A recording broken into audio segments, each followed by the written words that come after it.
حدیث نمبر ہم نے 175 پڑھنی ہے جی آج، ٹھیک ہے. باب فی دلالت الخیر والدعاء الی ہدن او ضلالۃ او ضلالۃ. ٹھیک ہے، حدیث نمبر 175. وعن ابی العباس سہل بن سعد الساعدی رضی اللہ عنہ ان رسول اللہ صلی اللہ علیہ وسلم قال.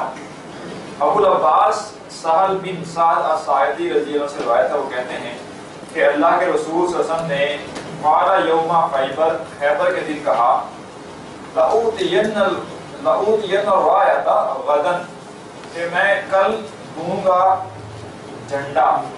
اور رایا اس جھنڈے کو کہتے ہیں جو کہ جی جنگ میں، ٹھیک ہے.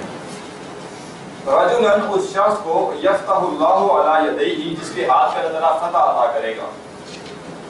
یحب اللہ ورسولہ، وہ محبت کرتا ہے اللہ اس کے رسول سے، ویحبہ اللہ ورسولہ، اور اللہ اس کا رسول بھی اس سے محبت کرتا ہے.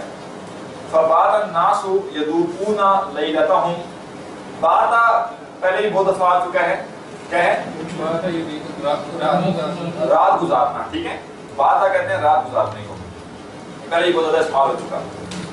تو فبات تو رات گزاری،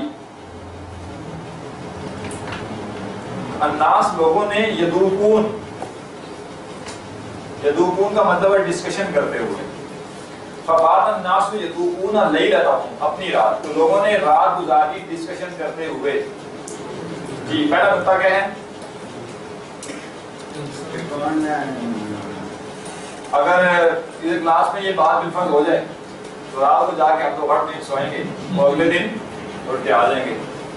اور اگر بات یہ ہوگی جو سب سے بہتر دورہ کرائے گا اسے 1,00,000 روپے انعام ملے گا. کل جو پریزنٹیشن تو ہو رہی ہے ساری، اس میں جو سب سے بیسٹ پریزنٹیشن دے گا اسے 1,00,000 روپے انعام ملے گا. پھر کیا ہوگا؟ 50,000 میں تیار ہو. تو بنیادی خامی کہاں پہ؟ محبت کس چیز سے ہے؟ ہمیں نبی صلی اللہ علیہ وسلم کی بشارتیں محض باتیں نہیں. عملی طور پہ مشرکین مکہ بھی یہ کہتے تھے کہ ما ھذا الا اساطیر الاولین، کہ پچھلے لوگوں کی قصے کہانیاں خام خواہ لوگ اس باتیں ہو جاتے ہیں. ہم بھی جب ان چیزوں کے اجر پڑھتے ہیں نا تو ہمیں تو حرکت ہی نہیں پیدا ہوتی. جبکہ صحابہ کا معاملہ یہ ہے کہ اللہ کے رسول نے یہ کہہ دیا کہ کل میں اس بندے کو جھنڈا دوں گا جو اللہ اس کے رسول سے محبت کرتا ہے اور اللہ اس کا رسول بھی اس سے محبت کرتا ہے. اب یہ سب کو پتا تھا کہ بندہ ایک ہی ہے بیچ میں.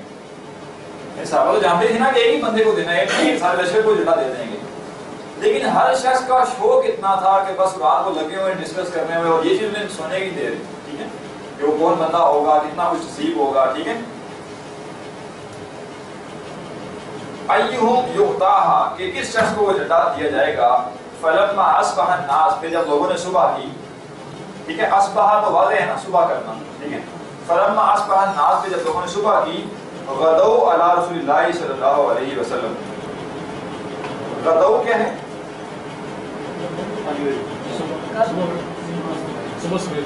جی غدن یا یغدو یا غدو ایک ہی بات ہے نا. اس کا مطلب ہے صبح کے لیے، صبح کسی ٹائم نکلنا،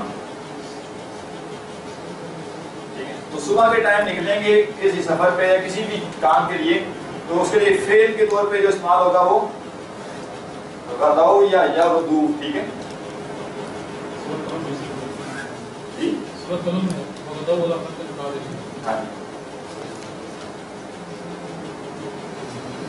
اور شام کے ٹائم جو نکلنے کے لیے ہوتا ہے وہ راہ استعمال ہوتا ہے.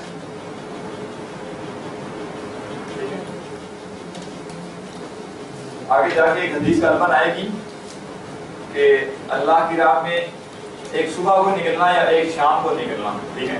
اس کے لیے یہ الفاظ آئیں گے راہ، ٹھیک ہے. اسی کا شکلیں بدلتی رہے گی لیکن آپ دیکھیں گے کہ راہ ہی ہوگا، ٹھیک ہے. تو غدو صبح نکلنا اور روحو یا راہ اس طرح کے الفاظ بنائیں گے تو شام کو نکلنا. تو ظاہر طور پہ یہ الفاظ کو پہچانا شروع کر دیں گی، شکلیں تھوڑی بہت تبدیل ہوتی ہیں. کہیں پہ جمع میں آ جائے گا، کہیں پہ واحد میں، کہیں ماضی ہے، کہیں مضارع ہے، لیکن وہ مادہ بیسیکلی آپ دیکھیں گے تو اسی طریقے کا ٹھیک ہے. تو اصبح الناس غدوا علی رسول اللہ، تو صبح کے وقت لوگ اللہ کے رسول کے پاس جب جانے لگے، کلہم یرجو ان یؤتاہا، ان میں سے ہر شخص کو یہ امید تھی کہ اسے دیا جائے گا. جی یہ کیا ہے؟ ایمان کی شے کا نام ہے بین الخوف والرجاء. تو اس میں خوف کہاں پہ ہے؟ امید تو نظر آ گئی، ہر کسی کو امید ہے کہ مجھے دیں گے. حدیث میں موجود ہے خوف کی. اگر نہ دیا گیا تو اس صورت میں آپ جو جتنا ایسا پڑھ چکے ہیں اس میں خوف موجود ہے. ڈھونڈنے ذرا جو رات کو پوری ڈسکشن تھی، اگر پکی امید ہوتی کہ مجھے ہی ملنا ہے تو پھر کس چیز کی ڈسکشن کرنی تھی؟ وہ سب میں خوف تھا. وہ کوشش کی جا رہی تھی کہ تسلی ہو جائے، لوگوں سے ڈسکس کر کے تین بندے کہہ دیں گے تمہیں ملے گا تو تسلی ہو جائے گی ہاں مجھے ملے گا. تو وہ اصل میں خوف کا نتیجہ تھا کہ رات پوری جاگ کے گزاری لوگوں سے ڈسکشن چل رہی ہے. ٹھیک ہے، مثلا آپ دیکھیں گے نا ایک کلاس ہے، اس کا رزلٹ آنے والا ہے، تو جس کو یہ لگے گا نا کہ میں فرسٹ آ سکتا ہوں، اب وہ سب سے لگا ہوگا یار کون فرسٹ آئے گا. اب اس کو وہ سب کیا کر رہا ہے، وہ یہ جاننا چاہ رہا ہے کہ پوری کلاس میں سے کتنے لوگ ہیں جو میرے حق میں ووٹ دیں گے تاکہ میں تھوڑا سا مطمئن ہو جاؤں نا. اب اسے ہو سکتا ہے امید تو ہو کہ میں فرسٹ آؤں گا، لیکن وہ مطمئن نہیں ہو سکتا کہ ہاں میں ہی فرسٹ ہوں. اور جب تک وہ 4-5 لوگ کہہ نہ دیں گے یار تم بھی پورا سال بڑے لائق تھے تو تم ہی فرسٹ آؤ گے، تو پھر وہ کہے گا ہاں آپ بات ٹھیک ہے، تسلی ہو گئی. اب یہ ساری رات ڈسکشن چل رہی ہے اور ہمیں تو نہیں پتا ڈسکشن کیا ہوئی ہوگی، لیکن ہوا آلموسٹ یہی ہوگا کہ ہر کسی نے نام سجیسٹ کیا ہوگا. اب 5 بندے بیٹھے ہیں، 7 بندے بیٹھے ہیں، تو کوئی کہہ رہا ہوگا کہ وہ تو بکر صدیق ہوں گے، کوئی کہہ رہا ہوگا نہیں بھائی تم بھی ہو گے، ٹھیک ہے تمہارے نیک اعمال میں دیکھے ہیں اور تم واقعی تم اس وقت ایمان لائے، تم یہ ہوا. اب صحابہ تھے نا اس میں، تو ایک دوسرے کو رائے دے رہے ہوں گے. تو وہ خوف تھا. اور صبح جب نکلے ہیں تو ہر بندہ امید لے کر نکلا ہے کہ آپ کا رزلٹ آنے والا تو مجھے ہی ملے گا. ٹھیک ہے جی، خوف کا مطلب ہوتا ہے کسی شے کا ہاتھ سے چلے جانا اور امید ہوتی ہے کہ وہ ہاتھ میں آ جائے گی. ٹھیک ہے، تو خوف تھا کہ رات کو یعنی اللہ کے رسول سے جھنڈا دیں گے. اس کے بارے میں کیا فرمایا کہ وہ بندہ وہ ہوگا جو اللہ اس کے رسول سے محبت کرتا ہے اور اللہ اس کا رسول بھی اس سے محبت کرتا ہے. اس سے بڑی اچیومنٹ اور کیا ہوگی. ٹھیک ہے، تو ہر کوئی امید کر رہا تھا کہ مجھے ملے، لیکن یہ پتہ بھی تھا کہ ملنا تو ایک بندے کو ہے. لہٰذا دوسروں سے تصدیق کروانے کی کوشش ہو رہی تھی کہ 2 بندے میرے حق میں کہتے ہیں کہ ہاں بھائی تم نہیں تمہیں ملے گا. کلہم یرجو ان یؤتاہا فقال، وہاں بھی فرمایا اناؤنسمنٹ ہو رہی ہے اینا علی ابن ابی طالب، علی ابن ابی طالب کدھر ہے؟ فقیر تو کہا کہ یا رسول اللہ، اللہ کے رسول، ہوا یشتکی عینیہ. یشتکی کیا ہوتا ہے جی؟ بیسیکلی تو یشتکی کا مطلب شکایت ہے.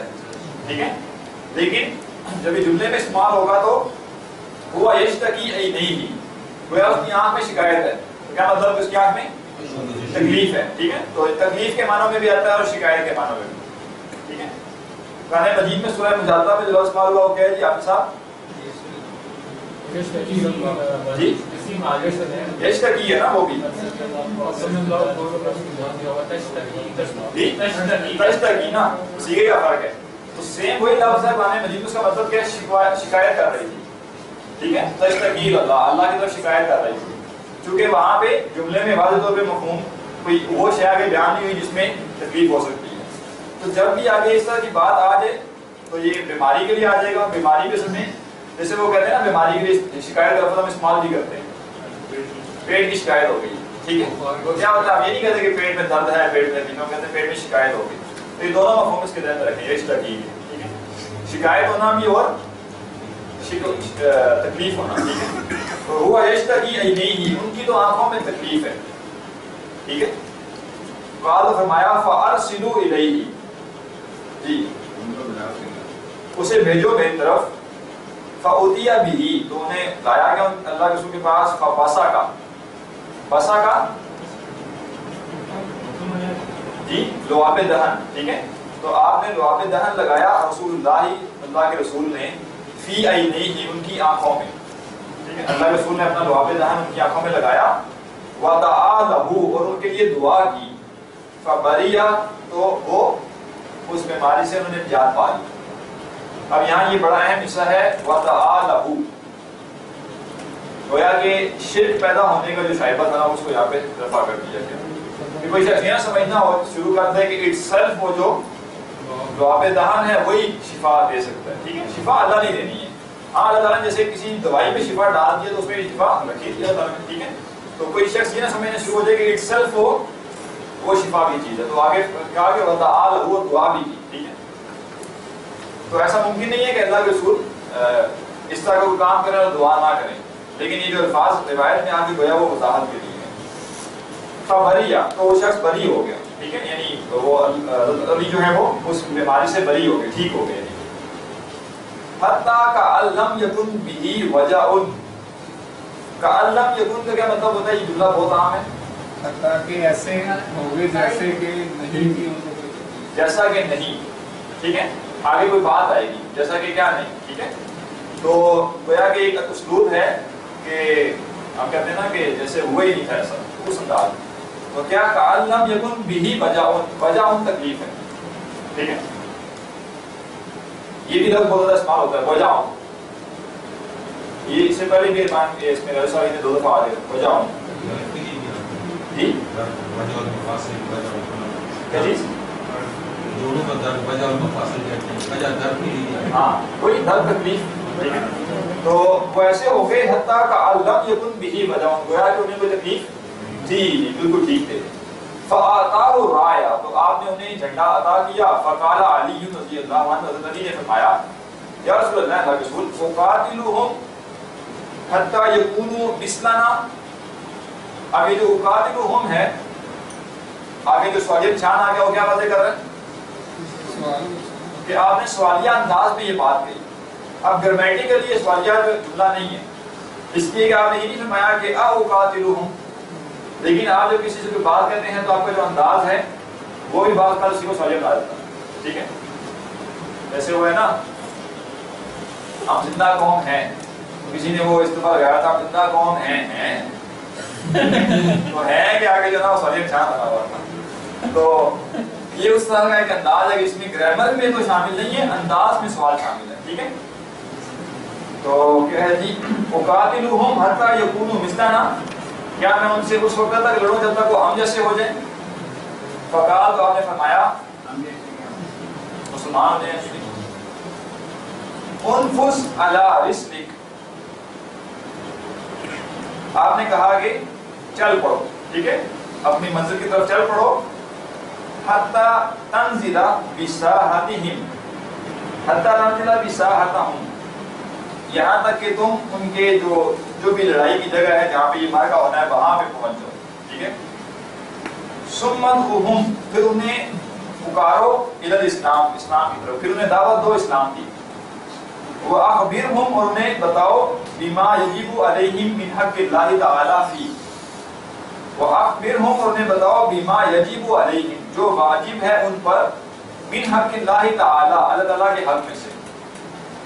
فواللہ, پس اللہ کی قسم, لَأَن يَهْدِيَ اللَّهُ بِكَ رَجُلًا وَاحِدًا, اگر اللہ تمہارے ذریعے, لَأَن يَهْدِيَ, اگر اللہ تعالیٰ ہدایت دے, بِكَ, تمہارے ذریعے, رَجُلًا وَاحِدًا, ایک شخص کو, خَيْرٌ, بہتر ہے, لَكَ, تمہارے لیے, مِنْ حُمْرِ النَّعَمِ, سرخ اونٹوں سے.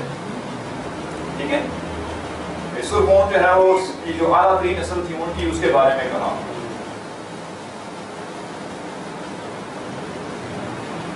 جی اس میں ایک چیز تو یہ ذہن میں رکھیں, بنیادی طور پہ جس باب میں یہ آئی ہے تو یہ آخری حصہ جو ہے یہ اس کا اس باب سے متعلق ہے کہ باب فی الدلالۃ علی الخیر والدعاء الی ہدی, کسی کو ہدایت کی طرف لانے کا کیا اجر ہے. ٹھیک ہے, تو ایک انسان دیکھیں سرخ اونٹ کو آج کی مثال سمجھیں تو کیا ہوگا جی, یہ اور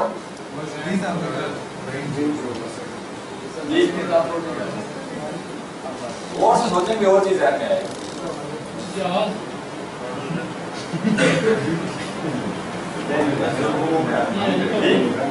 جہاز, اڑن تشتری, وہ جو شکل جاتی ہے خلا میں, وہ اور بھی سوچ لیں. کئی ذرا تصور کریں کہ اس دور میں ہر بندے کے پاس ہوتا تھا, پراپرٹی کا دور نہیں تھا, پراپرٹی ڈیلر نہیں ہوا کرتے تھے. ایک بندے کی بڑی سے بڑی جو ضرورت ہوتی ہے نا وہ سفر تھا. کہ سفر اچھے طریقے سے ہو جائے. تو گویا اس دور میں سواری گھر سے زیادہ قیمتی تھی، اس لیے کہ گھر تو اور کسی کے پاس ہے، گھر کا تو کوئی ایشو نہیں ہے، پراپرٹی خریدنی نہیں پڑتی تھی کسی کو، ٹھیک ہے، گھر اور کسی کے پاس ہے، زمین کھلی ہے، بہت تھوڑے. تو اس دور کی جو نفیس ترین چیز یا یوں کہیں کہ جس دنیاوی لحاظ سے انسان جو سمجھتا تھا کہ یہ میرے پاس آ جائے، تو وہ شاید سواری تھی یہ، اور سواری بھی وہ جو بہترین ہو، ٹھیک ہے، اعلیٰ نسل کا. آج کے دور میں آپ سمجھ لیں کہ بیریا ٹاؤن میں گھر ہے، ٹھیک ہے، اس لیے کہ آج کے دور میں سواری اتنا بڑا مسئلہ نہیں ہے، سواریاں اویلیبل ہے. آپ نے یہاں سے کہیں پہ بھی جانا ہے، آپ بہت اچھے سفر کر سکتے ہیں بغیر اپنی سواری ہوئے. لیکن آپ نے جو روزانہ رات گزارنی ہے یا پورا دن جو گزارنا ہے، اس کے لیے آپ کو ایک آرام دہ گھر چاہیے. تو اس دور میں جو اونٹ کی ویلیو تھی، آج کے دور میں وہ ویلیو بیریا ٹاؤن کے گھر کی ہے. کتنے مرلے ہیں سر؟ تو ہوگا وہ بات وہی ہے کہ ایک موسیقار تھا کوئی گانے والا، تو وہ ایک بادشاہ کے پاس گیا، اس نے کہا جی میں آپ کو اپنی موسیقی سناؤں گا اور آپ بہت خوش ہوں گے. اس نے کہا ٹھیک ہے، ہم اگر خوش ہوئے تو ہم تمہیں انعام بھی دیں گے، آؤ سناؤ. تو وہ ایک گیت اس نے گایا تو بادشاہ نے کہا بہت خوب بہت خوب، اس کو فلاں جو چاندی کا وہ ہے پوری بوری وہ دے دو، جاری رکھو. اس نے دوسرا سنایا، وہ بہت خوب یہ فلاں چیز اس کو دے دو، فلاں اس کو دے دو. اب جب وہ کافی سارے اتنے گیت اس کو آتے تھے وہ سارے گا چکا، تو جب وہ ریسیونگ کی باری آئی تو اسے دھکے دے کے باہر نکال دیا گیا. اس نے کہا بادشاہ سلامت، آپ نے کہا تھا کہ میں وہ چاندی دوں گا سونا دوں گا. اس نے کہا تم نے اپنے منہ سے مجھے میرے کانوں کو خوش کیا، میں نے اپنے منہ سے تمہارے کانوں کو خوش کر دیا. تو کیا فرق پڑتا ہے؟ ٹھیک ہے، میں تمہارے کانوں سے خوش ہوا، تم میرے ناراض سے خوش ہوئے، تو برابری ہو گئی. اب چیزیں لے کے کیا کرو گے؟ تو وہی بات ہے کہ ہمیں خوش نہیں ہوتا ہے نا، آپ چار کنال کرتے ہیں، گارڈن سٹی میں چلے جائے، چھوڑیں بیریا ٹاؤن، خوشی ہو رہا ہے نا، کیا فرق پڑتا ہے؟ بہرحال ہمیں خوش ہونی چاہیے ان چیزوں پہ، اللہ معاف کرے. تو آج کے دور میں جس شخص کو یہ کہہ دیا جائے کہ تمہیں بیریا ٹاؤن میں گھر مل جائے گا لیکن ہم تم سے ایک بڑا کام لینا چاہتے ہیں، تو وہ راضی ہو جائے گا.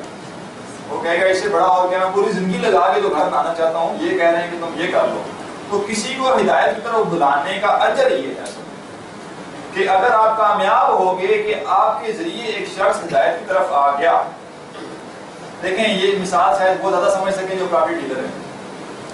پراپرٹی ڈیلرز کو 1% کمیشن ملتا ہے، 1% جو ڈیل وہ کراتے ہیں، اور وہ دن رات ایک کر دیتے ہیں ایک شخص کو وہ گھر خرید کے دینے کے لیے. اور جیسے نہیں پتا چل دینا کہ بندہ گھر لینے والا ہے، ایون نہیں بھی ہوتا پتا، کوئی ان کے ایک کال کر دیتا ہے، ہاں جی بیریا ٹاؤن میں ایک کنال کا کیا ریٹ ہے، میں 2 سال سے یہ کام کیا مجھے اندازہ ہے، تو ہاں جی بیریا ٹاؤن میں ایک کنال کا گھر کیا ہے. ہم اس کا نمبر سیو کریں گے، اس کے بعد خود اسے کال کریں گے، اسے کہیں گے سر آپ ہمارے آفس آ جائیں، ہم آپ کو وزٹ کروا دیتے ہیں. ہم بھول جائیں گے یہ بریلوی ہے، دیوبندی ہے، حدیث ہے، شیعہ ہے، قادیانی ہے، ٹھیک ہے، کوئی نہیں پوچھیں گے اسے تم کون ہو. اور اس کے بعد اس کی کنڈیشنز پہ ہو سکتا ہے وہ کہے دن کو 1 بجے جون کے مہینے میں نے دیکھنا ہے گھر. ہم کہیں گے سر ہم پہنچ جائیں گے بے فکر ہے، اور ہم 12 بجے پہنچے ہوں، کہیں پہلے ہی نہ آ جائے. یہ سارا کچھ ہم کیوں کرتے ہیں؟ ہمیں جسٹ وہ جو جس گھر کا ہم نے آئیڈیا بنایا نا اس کا 1% ملنا ہوتا ہے. صرف ہمیں وہ نظر آتا ہے آتا ہو. کسی شخص کو آپ ہدایت کی طرف بلائیں اور آپ کو یہ اجر پتا ہو تو گویا 100% کسی کو کمیشن ملے، وہ کہے تم 3 کروڑ کا گھر لے کے دے دو، میں 3 کروڑ تمہیں دے دوں گا. وہ تو باقی دنیا کو تو بھول ہی جائے گا نا، میرے پیچھے بیوی بچے بھی ہیں، کون ہے کون نہیں ہے. وہ گھر کال کر کہہ دے گا جی آج کے بعد میں اس وقت نہیں گھر آؤں گا جب سے ڈیل ہو جائے گی، 3 کروڑ لے کے ڈیل ہے، ٹھیک ہے. یہ سمجھ وہ سارا کچھ نظر آ رہا ہے. لیکن کسی شخص کو ہدایت کی طرف بلانا، وما علینا الا البلاغ. کبھی کسی پراپرٹی ڈیلر نے کیا جی بیریا ٹاؤن میں ایک پلاٹ ہے 3 کروڑ روپے کا ہے، وہاں جگہ پہ ہے، وما علینا الا البلاغ، لینا تو ہو نہیں لینا تو جاؤ. کبھی ایسا نہیں ہوا نا. جبکہ کسی کو ہدایت کی طرف بلائیں گے تو کیا ہوگا، 2 باتیں سمجھانے کے بعد وہ آگے سے کہے گا نہیں. پراپرٹی میں ایون یہ بھی ہوتا ہے کہ پورا وزٹ کروا دیا، سارا پروسیس آپ نے کر دیا، اس نے آخر پہ کہا گھر پسند نہیں آیا، بے فکر ہے، بھول جائیں آپ ایک اور گھر ہے میرے پاس. ایون کہ نہیں بھی ہے تو آپ اسے کہیں گے بس آپ 5 منٹ رکیں، اور 5 منٹ آپ سائڈ پہ ہو گے، جتنے پراپرٹی ڈیلرز آپ کے پاس ہیں آگے شروع کر دیں گے. ہاں ہے ایک نال ہے، ایک نال ہے، کیا مطلب کہ مرغا ہاتھ آیا ہوا جانے نہ پائے کسی طریقے سے، ٹھیک ہے. تو ادھر ہوتا کیا، ادھر 2 باتیں سکھائی کسی کو، اس کے پاس نے کہا جی اس نے آگے سے کوئی سخت جواب دے دیا کچھ کر دیا تو ٹھیک ہے وما علینا البلاغ، ٹھیک ہے ہمارے ذمہ پہنچا دینا تھا. تو بیسیکلی ان چیزوں کو صحیح سمجھنا ضروری ہے کہ یہ جو دعوت کا کام کرنا ہے اس کا اجر کتنا بڑا ہے. ٹھیک ہے تو ہم جن چیزوں کے پیچھے بھاگ رہے ہیں نا یہ چیزیں ہمیں مل بھی جائیں تو یہ ہمارے حساب میں ہی اضافہ کریں گے. اگر ایک شخص پوری زندگی محنت کرنے کے بعد پہلے اکاؤنٹ میں گھر خرید بھی لے تو اس کا خریدنا جو ہے وہ اس کے حساب میں ہی اضافہ کرے گا، اسے اس کا حساب دینا پڑے گا. لیکن یہ جو آپ محنت کر رہے ہیں اس محنت کا نہ صرف یہ کہ حساب کوئی نہیں ہے بلکہ یہ آپ کا حساب کام کرے گا. ٹھیک ہے تو ضرورت اس بات کی ہے کہ اللہ کے رسول نے جو بشارتیں دی ہیں انہیں حقیقی سمجھا جائے اور ان کے لیے ویسا ہی جذبہ پیدا کیا جائے جیسا کہ ہونا چاہیے، جیسا کہ دنیاوی چیزوں میں ہوتا ہے. دیکھیں ہمیں دین کے لیے کوئی بلائے نا تو ہمارا رویہ کیا ہوتا ہے کسی دینی کام کے لیے عمومی اللہ ماشاء اللہ ہر کسی کے بارے میں نہیں کہہ رہا. ہم سوچیں گے کہ کوئی کام تو نہیں ہے اپنا اور اگر ذرا سا بھی ذہن میں آ گیا کہ فلاں کام ہے او ہو میں بڑا مصروف ہوں جی او ہو فلاں کام ہے جی. ٹھیک ہے یہ ہمارا رویہ ہے دین کے ساتھ. ایون ہو سکتا ہے کوئی شخص کال کرے آپ کو کہے جی میں کچھ سمجھنا چاہتا ہوں آپ سے یا آپ مجھ سے ملاقات کریں اسے ہاں ٹھیک ہے میں ذرا مصروف ہوں میں فارغ ہو کے آپ کو بتاؤں. لیکن اگلے ہی لمحے اگلی کال آ گئی کسی بندے کے اس نے کہا جی بڑے ٹاؤن میں ایک گھر چاہیے. جی جی بالکل ابھی آنا چاہیں تو آپ آ سکتے ہیں. تو آپ یہ کہ دوگلی پالیسی ہے کہ اصل میں ہم اس کام کو سمجھ رہے ہیں کہ بس یہ گلے پڑ گیا کام یہ اسی وقت کرو جب کوئی کام نہ ہو اور جب دنیاوی فائدہ آ رہا ہو تو ہم ایک سیکنڈ کی دیر نہیں لگاتے. ٹھیک ہے تو یہ چیزیں پیدا کیسے ہوں گی؟ یہ کیسے ممکن ہے کہ اللہ کے رسول نے جو بشارتیں دی ہیں وہ ہمیں حقیقی معلوم ہونے شروع ہوں؟ کوئی اس کے لیے طریقہ کار بھی ہے کوئی ٹپ بھی ہے کوئی ٹوٹکے ہیں. کیسے یہ ممکن ہو کہ اللہ کے رسول نے جو بشارتیں دی ہیں ہمیں وہ حقیقی لگیں ہمیں باقی ہم یہ پڑھیں تو ہمیں لگے کہ ہاں باقی بہت بڑا اجر ہے. دنیا کی محبت دل میں کام کریں یہ ایک آگے دنیا کی محبت کام کریں دوسرا آگے غور و فکر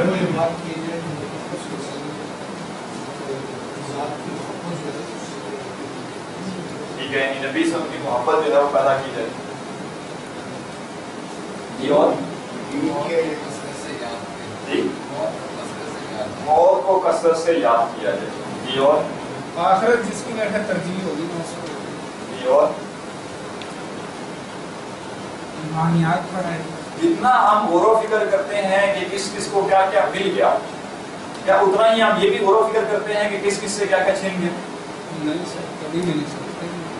جی ہمارے ذہن میں 1000 واقعات ہوں گے کہ فلاں بندہ جو ہے اس کی لاٹری لگ گئی فلاں بندہ جو ہے وہ ایف ایس سی کرتا گیا اس کی جاب ہو گئی فلاں بندے کو یہ مل گیا فلاں بندے کو یہ مل گیا. اور وہ کیسز جس میں ہم نے یہ دیکھا ہوگا کہ کتنے لوگوں کے ہاتھوں کیا گیا وہ اس کی نسبت بہت کم ہوتے ہیں. اس کا مطلب کیا ہے؟ اس کا مطلب یہ ہے کہ ہمارے دل میں تمنا ہے کہ کچھ بھی کر کے ہم بھی ایک دم سے اٹھ جائیں دنیا میں اوپر نا ہمارا بھی شدت بند ہو جائے.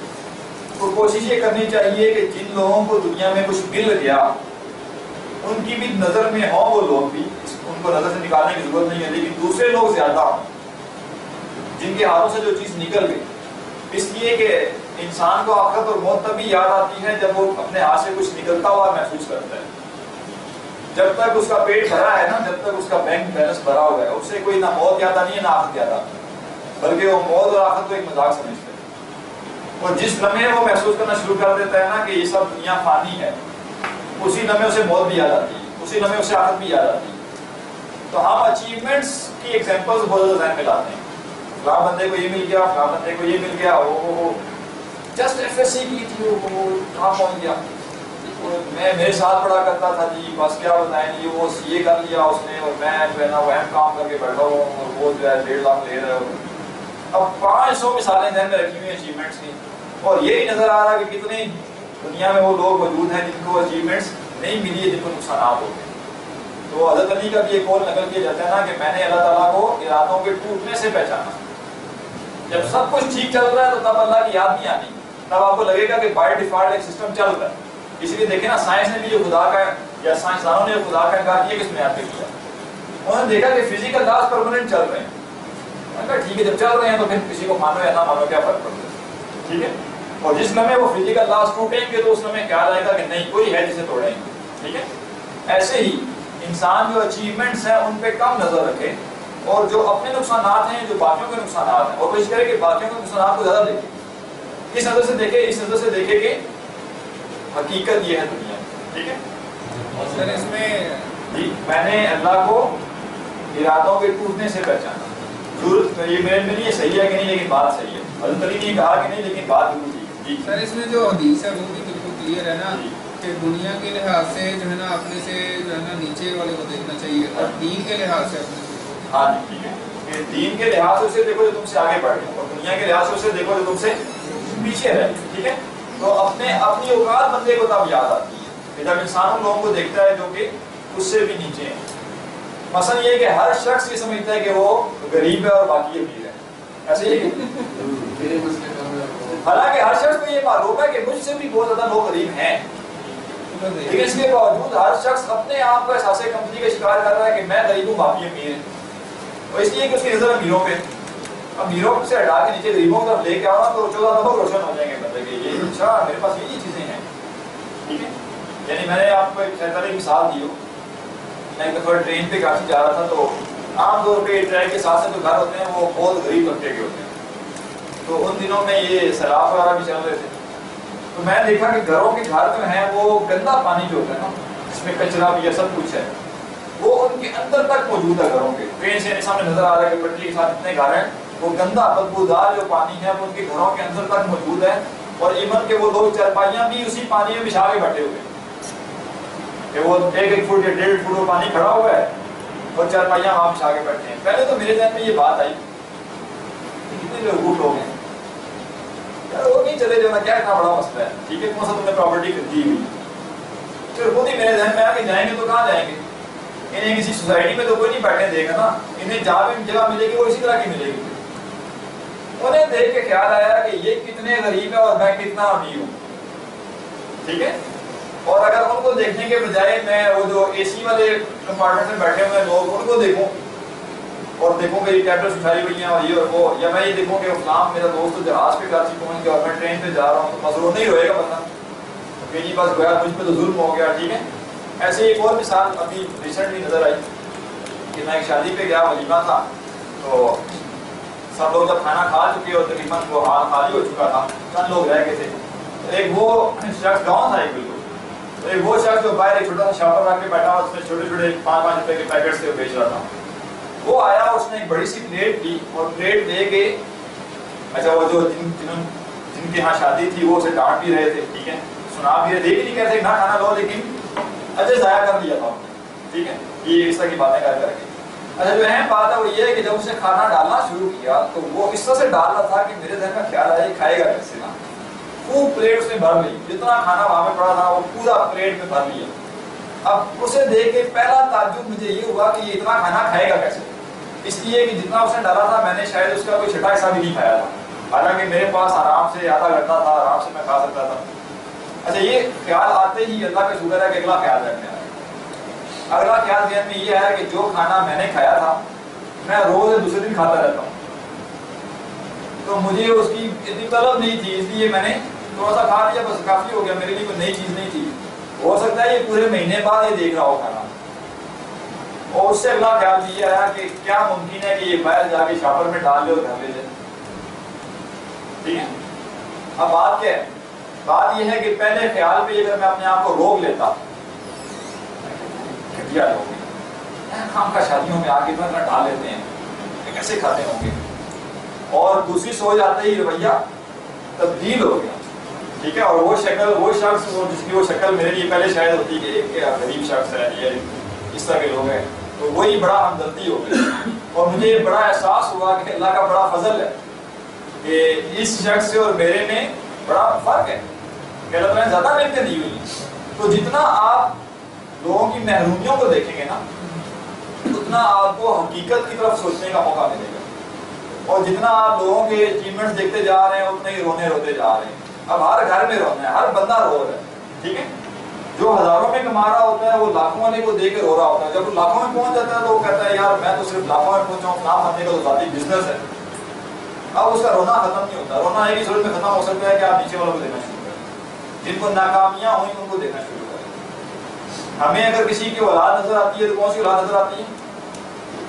ماشاء اللہ جی جوتی صاحب کے جو ہے آپ کے نہیں سیٹ صاحب کا سیٹ تو کوئی نہیں ہے نا ماشاء اللہ جی فلاں سیٹ صاحب ہیں 5 بیٹے ہیں ایک کینیڈا ہوتا ہے ایک امریکہ ہے 2 جو ہے وہ یو کے میں ہوتے ہیں اور ایک جو ہے وہ چائنا گیا ہوا ہے ماشاء اللہ کیا اللہ کا فضل ہے یہ نہیں دیکھتے کہ وہ فلاں بندہ ہے جس کے 3 بیٹے معذور ہیں یہ کبھی نہیں دیکھا نا یہ کبھی نہیں دیکھا کسی کو ماشاء اللہ جی 2 بیٹیاں ہیں دونوں ڈاکٹر ہیں ماشاء اللہ کیا بات ہے سبحان اللہ یہ دیکھا کہ کسی کی 8 بیٹیاں اور 8 کیا گھر میں بیٹھے رشتہ نہیں مل رہا تو اچیومنٹس دیکھتے تھے خوش ہوتے تھے کہاں سے آفت یاد آنی ہے دنیا میں کتے چلے جائیں گے وہ ٹھیک ہے تو جب آپ سمپل ٹپ یہ ہے کہ آپ لوگوں کی محرومیوں کو دیکھیں اپنے علاوہ لوگوں کی محرومیاں دیکھیں گے تو اپنی محرومیاں کچھ بھی نہیں لگیں گی اور محرومیاں دیکھتے دیکھتے آپ کو یہ احساس ہوگا کہ دنیا ناقص ہے اور دنیا کے نقص کا خیال آئے گا تو فوراً آخرت کا خیال آئے گا اور پھر یہ سارے اجر ہمیں بڑے لگنے شروع ہو جائیں کہ پھر ہمیں واقعی محنت کرنی کہاں چاہیے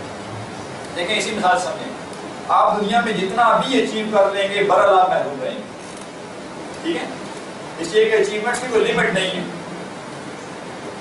خیر پہلے تو وہ دور ہوا کرتا تھا نا کہ دنیا میں چلو کوئی بڑا بادشاہ تو ہے اب کیا ہے اب تو کوئی ایسا اسٹیٹس ہی نہیں رہا کہ وہاں پہنچ کے آپ کہیں گے اس سے اگلا اسٹیٹس ہے ہی کوئی نہیں ٹھیک ہے اب یہ ہے کہ آپ کے پاس سیاسی عہدہ بہت بڑا ہے آپ یو ایس اے کے جو ہیں وہ پریزیڈنٹ ہیں لیکن آپ کو یہ پتا ہے کہ میں امیر ترین شخص نہیں ہوں امیر ترین شخص کوئی اور ہے آپ کو یہ احساس ہے میں روبی ہے کہ امیر ترین مجھ سے علاوہ کوئی اور ہے جو امیر ترین شخص ہے وہ یہ سوچ رہا ہوگا کہ میں امیر ترین تو ہوں لیکن میں مشہور ترین نہیں ہوں مشہور ترین شخص کوئی اور ہے تو لہٰذا اب تو وہ نقطہ جو ہے نا ہے ہی نہیں کوئی کہ جہاں جا کے آپ کہیں گے اس سے آگے کچھ بھی نہیں ہے تو دنیا میں کوئی بندہ نہیں ہے جو سیٹسفائی ہو چکا ہو کہ میں سب سے زیادہ اچیو کر چکا ہوں یا مجھ سے آگے کوئی اچیو کر ہی نہیں سکتا تو بہتر ہے محرومیوں کی طرف دیکھا جائے اور جو حقیقی اچیومنٹ ہے اس کو ذہن میں رکھا جائے تو پھر ہمیں یہ سارے اجر جو ہیں وہ بہت حقیقی معلوم ہوں گے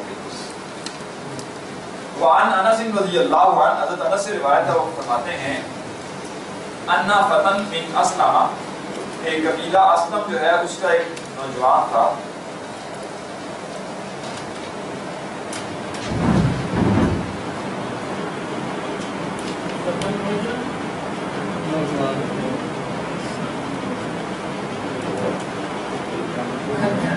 جو عمر کی سٹیجز ہے نا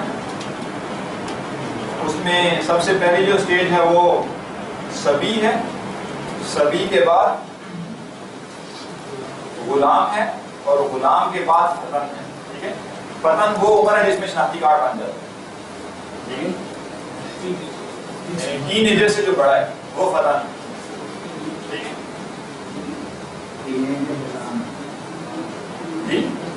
تین ایجر غلام اور اس سے بڑا فتن وعن انس رضی اللہ عنہ فتن من اسلم کہ اسلم کا قبیلہ جو ہے اس کا ایک نوجوان قال اس نے کہا یا رسول اللہ علیہ رسول انی اريد الغزو بے شک میں جنگ میں جانا چاہتا ہوں ولیس معی اور نہیں ہے میرے پاس ما اتجهز به اتجهز پہلے پڑھ چکے ہیں سامان تیار جہازہ تیاری کرنا سامان یعنی کہ جس آپ سفر پہ جا رہے سامان لا رہے ہیں تو جہاز ہے ٹھیک ہے وَلَيْسَ مَعِيَّ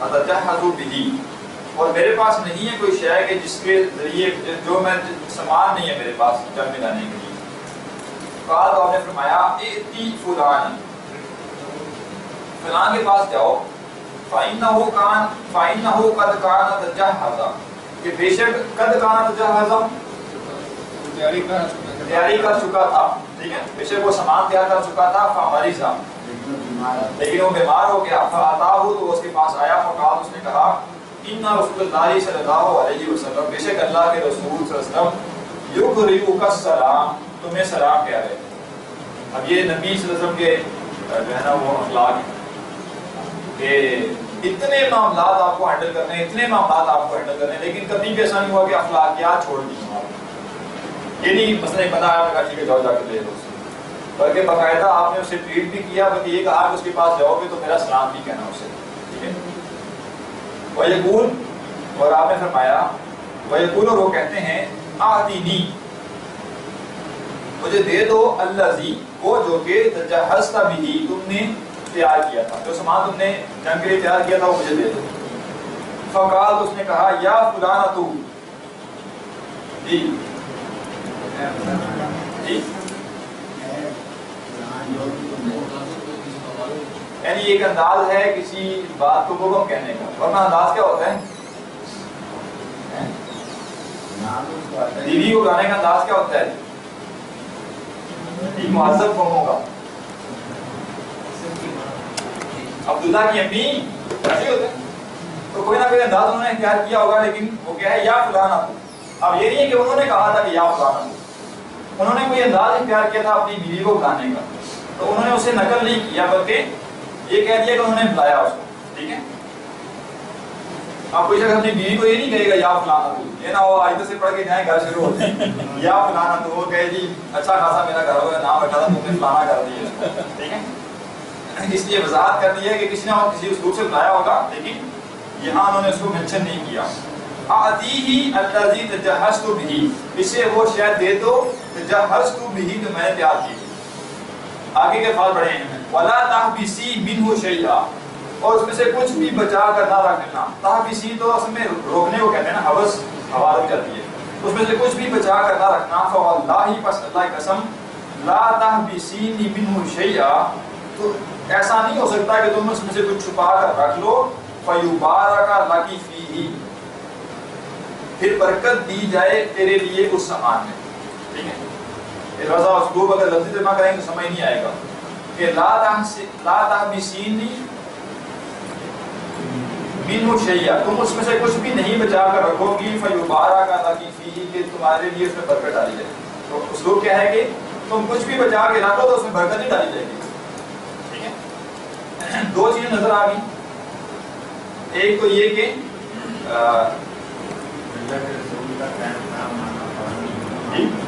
اللہ کے رسول کا حکم مانا، اور ایک بڑی اہم چیز سر یہ اس میں لا تحبسین کے آگے نون جو ہے وہ گرنا نہیں چاہیے.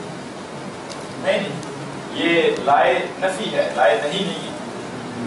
یعنی اس میں وہ نتیجہ بیان کر رہے ہیں کہ تم کوئی بھی شے روک لو گی، یعنی بیسیکلی کیا ہے کہ ایک کانسیپٹ ہے. تو کہہ رہے ہیں کہ لا تحبسین منہ شیئا، تم کوئی بھی شے نہیں روکو گی. فیبارک لک فیہ، کہ پھر اس میں برکت دی جائے. ٹھیک ہے، تو اسے ہم جب اپنے مفہوم میں ادا کریں گے تو ہم کہیں گے کہ تم کوئی بھی شے روک لو تو اسے تمہیں برکت نہیں دی جائے گی. ٹھیک ہے، اس شے میں برکت نہیں رہے گی. پھر یہ ایک بڑا اہم کانسیپٹ ہے جسے ہم بہت اچھا سمجھتے ہیں، اور اس میں ہر بندہ جو ہے وہ پی ایچ ڈی ہے. ٹھیک ہے، اس کانسیپٹ کے بارے میں ہر بندہ پی ایچ ڈی ہے. آپ جائز سے جا کے پوچھیں گے اسے بھی پتہ ہے، اور جو بڑے سے بڑا شخص ہے اس سے بھی پوچھیں گے اسے پتہ ہے. اور وہ ہے تصور استطاعت. کسی سے بھی جا کے پوچھیں گے استطاعت کیا ہو گئے گا تو یہ کون سی بات کی ہے. جن صحابی نے جنگ میں شرکت کرنی تھی ان کے پاس استطاعت تھی؟ جی نہیں، استطاعت نہیں تھی نا. وہ کہتے کہ میں بڑا چاہتا تھا میں جنگ میں جاؤں اور میں شہید ہو جاؤں اور یہ بھی ہو جاؤں وہ بھی ہو جاؤں، لیکن اب میں کیا کروں، میرے پاس استطاعت ہی نہیں. تو یہاں سے میں تصور واضح کیا جا رہا ہے کہ استطاعت سے کیا مراد ہے. استطاعت سے مراد ہے کہ جو پاسبل طریقہ ہے کوئی کام کرنے کا آپ وہ کر گزریں، پھر بھی اگر وہ کام نہ ہو تو پھر آپ میں استطاعت نہیں. استطاعت کا یہ ہرگز مطلب نہیں ہے کہ تھوڑی سی کوشش کی اپنی طرف سے اور انسان کہے کہ جی اب جو استطاعت ہی نہیں ہے اب میں کیا کروں. اب یہ سوچ کے نہیں گھر بیٹھ گئے کہ میرے پاس ہوتا تو میں ضرور جاتا جنگ میں، لیکن میرے پاس استطاعت نہیں ہے. اپنے پاس سامان تھا، انہوں نے کوشش کی کہیں اور سے مجھے مل جائے، اسی لیے اللہ کے رسول کے پاس آ گئے. اگر نہ بیٹھے رہتے اور اللہ کے رسول کو بعد میں کہتے جی میرے پاس سامان نہیں تھا ورنہ میں تو ضرور جاتا ہوں. تو ہم بعض اوقات کے ہمیشہ استطاعت کو انڈر اسٹیمیٹ کرتے ہیں. یہ تھوڑی سی ایفرٹ کر کے ہم دیکھتے ہیں کہ جی استطاعت ہے یا نہیں. میرے ساتھ ایک پریکٹیکل واقعہ ہوا کہ اللہ تعالیٰ نے اس کانسیپٹ کو اپلائی کرنے کا موقع دیا. عام طور پہ انسان اس کے بارے میں دھوکے کھاتا ہے. ہوا اس طرح سے کچھ کہ میں جمعے کا دن تھا اور ہاسپٹل گیا صبح سے، اور نمبر کافی دیر سے آ رہا تھا، تو بس گھوم پھر کے پھر دیکھتے نمبر نہیں آیا، پھر نہیں آیا، پھر نہیں آیا، پھر نہیں آیا. تو آخر کار تنگ آ کے میں نے کہا تھوڑا سا دور چلتے ہیں کہ گھوم پھر گئے تو شاید نمبر آ چکا ہو. بیٹھ بیٹھ کے بندہ تنگ آ جاتا ہے. خیر چلے تو گئے دور، لیکن جب واپس آ رہے تھے اپنے حساب سے تو پلان ٹھیک رکھا تھا، لیکن ٹریفک جیم ہو گیا اور ان ایکسپیکٹڈ ٹریفک جیم ہوا. ٹریفک جیم اس لیے ہوا کہ میرا خیال تھا کہ 0 پوائنٹ سے سوری یہ جو پیچھے اشارہ ہے شکر پڑیاں والا وہ پار تھا، اس سے واپس نکلیں گے اسی سے آ جائیں گے. جب واپس نکلنے لگا تو آگے روڈ بند تھی اور وہ 0 پوائنٹ جانا پڑا، اور جب وہاں سے مڑے تو وہاں سے ٹریفک جام. پر کرتے کرتے جب میں ہاسپٹل تک پہنچا تو جمعہ جو عام ٹائم ہوتا ہے جمعے کو نکل چکا تھا. یعنی 1:45 کے عام طور پہ جمعہ ہوتا ہے تو غالباً 1:50 1:55 ہو چکے تھے یا 2 بج چکے تھے. اب میں ایک مسجد میں گیا تو لوگ نکل رہے ہیں، دوسری میں گیا لوگ نکل رہے ہیں. تو میرے ذہن میں یہ خیال آیا کہ اب جمعہ نکل گیا اور میری غلطی سے نہیں نکلا، یہ تو حادثہ ایک ایسا ہو گیا کہ ٹریفک جام تھی، تو چلو ظہر پڑھ لیتے ہیں جا کے. اب وہ کیا ہو سکتا ہے. پھر اللہ کا شکر ہے کہ خیال ذہن میں آیا کہ نہیں نہیں نہیں نہیں، یہ میں جو ہے نا وہ چوری کر رہا ہوں. اس وقت تک مسجد تلاش کرتے رہو جس وقت تک جمعے آخری جمعے کا جو ٹائم ہے وہ نہ گزر جائے. پھر بھی اگر مسجد نہ ملے، ہاں پھر بھی اگر مسجد نہ ملے تو وہ وقت گزرنے کے بعد ظہر پڑھنی ہے. اور تھا گرمی کا ٹائم، دن کا ٹائم تھا اور تھا بھی بھائی. تو بہرحال میں نے پھر تیسری مسجد میں گیا، وہاں سے بھی لوگ نکل رہے تھے جمعہ پڑھ کے. چوتھی میں گیا، وہاں سے بھی لوگ نکل رہے تھے جمعہ پڑھ کے. 5ویں میں گیا تو وہاں پہ بھی جمعہ نہیں ہوا اور مجھے جمعہ مل گیا. بیسک فرق ہے کہ میں پہلی مسجد میں جاتا اور جو خیال میرے ذہن میں آیا تھا کہ جمعے کا ٹائم تو گزر گیا اور میرا اس میں کوئی وہ بھی نہیں تھا، عذر بھی تھا میرے پاس. میں کہتا بھائی اب میں کیا کروں، ٹھیک ہے استطاعت نہیں ہے، آپ تو جمعہ گزر چکے، آپ میں چلو ظہر پڑھ لیتا ہوں، ظہر پڑھ لیتا ہوں. جبکہ میرے پاس استطاعت تھی، میں اپنی استطاعت کو انڈر اسٹیمیٹ کر رہا تھا. تو یہ اصول ہے استطاعت کا کہ جو پاسبل ذرائع ہیں کوئی کام کرنے کے وہ آپ بروئے کار لائیں. اس کے بعد بھی وہ کام نہ ہو تو پھر آپ کی استطاعت نہیں ہے. ٹھیک ہے، اس کا یہ مطلب نہیں ہے کہ اب ہوتا کہ کسی کو آتے کہ یہ آپ درس قرآن دیا کریں یا قرآن جائیں، مجھ میں استطاعت نہیں. اب یہ کیسے پتا چلا آپ کو کہ آپ میں استطاعت نہیں ہے؟ دینا شروع کریں نا پہلے. آپ جتنے آپ کو مواقع ملتے ہیں آپ دیں درس قرآن، سارے آپ کو آ کے کہنا شروع کرتے ہیں کہ آپ نہیں درس دے سکتے پھر تو بات ہے. لیکن ابھی دیے ہی نہیں ہے درس اور پہلے ہی مجھ میں استطاعت نہیں ہے. ہر کام کرنے کے بارے میں یہ ہوتا ہے مجھ میں استطاعت نہیں ہے. ٹھیک ہے، چلیں جی یہ فلاں کام شروع کرتے ہیں کہ فجر کے بعد ہم سارے مل کے ترجمہ پڑھا کریں، مجھ میں استطاعت نہیں ہے. ہر چیز کے بارے میں مجھ میں استطاعت نہیں ہے. تو کام کر کے دیکھیں استطاعت ہے کہ نہیں. ٹھیک ہے، استطاعت اس میں ہوتی ہے بندے میں جبکہ وہ اسے انڈر اسٹیمیٹ کر رہا ہوتا ہے. دوسری اہم بات یہاں پہ جو اس حدیث میں آئی وہ کیا ہے؟ کتابیں آپ نے بند کر دی جی. جو شے آپ اللہ کے راستے میں دینے کا ارادہ کر چکے ہیں اسے لوٹائیں واپس. میں نے ارادہ کر لیا نا کہ یہ 500 روپے میں نے دینے ہیں کسی سے، ارادہ کر لیا اللہ کے راستے میں دینے. اب میری کوشش یہ ہوگی، اب ہو سکتا ہے کہ جسے دینے تھے وہ کہیں میری ضرورت پوری ہو گئی، مجھے کہیں اور سے مل گئی یا وہ مسئلہ حل ہو گیا ویسے ہی، اب شکر ہے بچ گئے. اب آپ کوشش کریں کہ جس کے بارے میں نیت کر چکے ہیں کہ وہ اللہ کی رضا کے لیے دینا ہے یا وہ خرچ کرنا ہے، دوسری پیسے یوں کوئی بھی چیز ہو سکتی ہے، کوشش کریں کہ پھر اسے اپنے پاس لا پھر اسے دے دیں. ٹھیک ہے، یہ اس میں اہم نقطہ ہے.